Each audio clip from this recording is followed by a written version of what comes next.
ദജ്ജാൽ എന്ന് പറഞ്ഞൊരു പെരുങ്കള്ളം തരാനുണ്ട്. ആ പെരുങ്കള്ളം കാണിക്കുന്ന അത്ഭുതങ്ങൾക്ക് കണക്കില്ല. അള്ളാഹ് എന്ന് പറയുമ്പോൾ അതിൻ്റെ ഒപ്പം കൂടുക കുറേ ആളുകൾ. കാരണം അത്ഭുതങ്ങൾ ആ വകയാണ് കാണിക്കുന്നത്. അള്ളാഹ്ക്ക് മാത്രം കഴിയുന്ന കാര്യം എന്ന് പഠിച്ചേക്കല്ലേ വിദ്യാർത്ഥിക്കാർ. അള്ളാഹ്ക്ക് മാത്രം കഴിയുന്ന കാര്യം അങ്ങനെ വിശ്വസിച്ച് പോരുന്ന ആ കാര്യങ്ങൾ ഈ ദജ്ജാൽ ചെയ്യുന്നത് കാണുമ്പോൾ അതല്ല തന്നെയാണ് നമ്മൾ കൂടുക. വിദഅത്തുകാർ, അതായത് സെൽഫികളെ കുറിച്ചാണ് പറയുന്നത്. അള്ളാഹുക്ക് മാത്രം കഴിവുള്ള കാര്യം. അതായത് ഇവർ പറയുന്നു അള്ളാഹു കാണുന്നത് പോലെ കാണും, അള്ളാഹു കേൾക്കുന്നത് പോലെ കേൾക്കും, അള്ളാഹു സഹായിക്കുന്നത് പോലെ സഹായിക്കും, അള്ളാഹു ഇടപെടുന്നത് പോലെ ഇടപെടും. ഇങ്ങനെ മഹാന്മാർക്ക് കഴിവ് നേടിയിട്ടുണ്ട് എന്ന് പറയുമ്പോൾ അഹ്ലുസുന്നയുടെ പണ്ഡിതന്മാർ അത് തെറ്റാണ് എന്നും അങ്ങനെ ആർക്കും തന്നെ അള്ളാഹുവിന്റെ കഴിവുകളൊക്കെ മഹാന്മാർക്ക് നൽകിയിട്ടില്ല എന്ന് പറയുമ്പോൾ അതിനെ ഗണ്ണിക്കാൻ വേണ്ടിയാണ് അദ്ദേഹം ഈ രീതിയിൽ ഒരു സംസാരം നടത്തുന്നത്.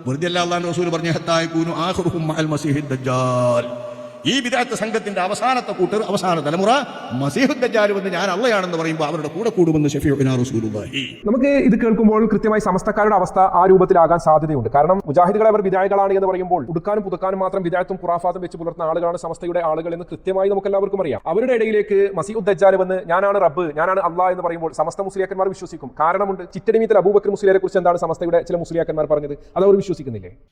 അവരുണ്ട് അണ്ടോണയിൽ മഹാനായ ശൈഖുനയുമായി ബന്ധപ്പെട്ട സംഭവം. അനല്ലാഹ് എന്ന് തന്നെ ശൈഖുന പറഞ്ഞ സംഭവം ഉണ്ടായി. അനല്ലാഹ് എന്ന് തന്നെ ശൈഖുന പറഞ്ഞ സംഭവം ഉണ്ടായി. നമ്മൾ ഖുർആനിലൂടെ മനസ്സിലാക്കിയിട്ടുണ്ട് ഫിർഔനിനെ കുറിച്ച് അന റബ്ബുക്കുമുൽ അഅല എന്ന് പറഞ്ഞു. എന്നതുപോലെ തന്നെയാണ് ഇവിടെ ചിറ്റടിമീത്തിൽ അബൂബക്കർ മുസ്ലിയാർ എന്ന സിഎം അടവൂർ ഇവരുടെ ഔലിയ അന മുദബ്ബിറുൽ ആലം അന കുതുബുൽ ആലം എന്നൊക്കെ പറഞ്ഞിട്ടുണ്ട് എന്ന് പറയുന്നുണ്ടല്ലോ. ആ സിഎം അടവൂർ പറഞ്ഞിട്ടുണ്ട് എന്നാ പറയുന്നത്. എന്ത്? അനല്ലാഹ്, ഞാൻ തന്നെയാണ് അല്ലാഹ്. ഇവരുടെ ദറജ ഇങ്ങനെ കയറി വരുമെന്ന് പറയുന്നത്. അങ്ങനെ ദറജ കയറി കഴിഞ്ഞാൽ പിന്നെ ഉടമയും അടിമയും എന്ന വ്യത്യാസമൊന്നുമില്ല എന്നൊക്കെയുള്ള പല വാദങ്ങളും ഉന്നയിക്കുന്നത് പലപ്പോഴും നമ്മൾ കണ്ടതാണ്. അത് കഴിഞ്ഞിട്ടും ഒരു വലിയ കുത്തുബ് എന്ന സ്ഥാനത്തേക്ക് എത്തി. അവിടുന്ന് അങ്ങോട്ട് മേലോട്ട് പോയാലും വീണ്ടും തീരാത്ത മക്കാമുകൾ ഉണ്ട്. പക്ഷേ അബദുള്ള കഴിഞ്ഞാൽ പിന്നെ അടിമ അബദി ഇല്ലാതെ ഹുറായി മാറുക ചെയ്യാം. പിന്നെ അടിമക്ക് അബ്ദുൽ ഖാദിർ എന്ന് പറയില്ല, പിന്നെ ഖാദിർ എന്ന് പറയാം. ഓരോ ദിവസം അച്ചേർക്കാണ് പിന്നെ അടിമക്ക് തുലക്കാക്ക് റഹീം, മലിക്, ഖുദ്ദൂസ്, സലാം, മുഅ്മിൻ, മുഹൈമിൻ, ഇങ്ങനെ പിന്നെ അടിമനെ പറ്റി പറയാം. അടിമയെ കുറിച്ച് അല്ലാഹു തആല ഹുറാക്കി. അടിമ അൽ ഹുറിയത്തുൽ വഹബിയ്യ എന്നാണ് ഔലിയാക്കന്മാരെ പറ്റി പറയാം. ആ സ്ഥാനത്തേക്ക് എത്തിയാലോ? ആ സ്ഥാനത്തേക്ക് എത്തിയാൽ പിന്നെ വലിയ ഞാനേ പറയൂ. ആ ഞാന് അള്ളാഹു ആയിരിക്കും.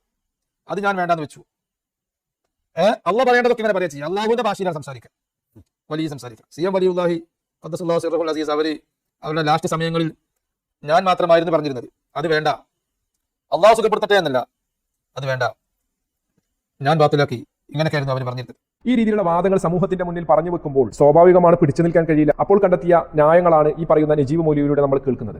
മസീഹുദ് ദജ്ജാൽ ആരാണ് എന്നും അവന്റെ സ്വഭാവം എന്താണ് എന്നും അവൻ എന്തൊക്കെ കാര്യങ്ങൾ പറയുമെന്നും അവന്റെ രൂപം എന്താണ് എന്നും ഒക്കെ കൃത്യമായി മഹാനായ നമ്മുടെ നേതാവ് മുത്ത് റസൂൽ കരീം സല്ലല്ലാഹു അലൈഹി വസല്ലം നമുക്ക് മുന്നറിയിപ്പ് നൽകിയിട്ടുണ്ട്. അതുകൊണ്ട് തന്നെ വിശ്വാസിയെ സംബന്ധിച്ചിടത്തോളം മസീഹുദ് ദജ്ജാൽ വന്ന് എന്തെങ്കിലും കാട്ടിക്കൂട്ടിയാലൊന്നും നമ്മൾ ആരും അങ്ങോട്ട് വിശ്വസിക്കാൻ വേണ്ടി പോകുന്നില്ല, വിശ്വാസിയെ സംബന്ധിച്ചിടത്തോളം. പക്ഷേ സമസ്തക്കാർ ഈ രൂപത്തിലായതുകൊണ്ട് തന്നെ അവരുടെ കാര്യത്തിൽ നമുക്ക് സംശയിക്കേണ്ടിയിരിക്കുന്നു. നജീബ് മൗലവി പറഞ്ഞ പോലെ വിദഅകൾ എന്താണ്, ദജ്ജാൽ അങ്ങനെ പറയുമ്പോൾ അവന്റെ പിന്നാലെ പോയേക്കാം, ഈ തലയിക്കെട്ടിട്ട് മൊല്ലാക്കന്മാരൊക്കെ അവന്റെ പിന്നാലെ പോയേക്കാം.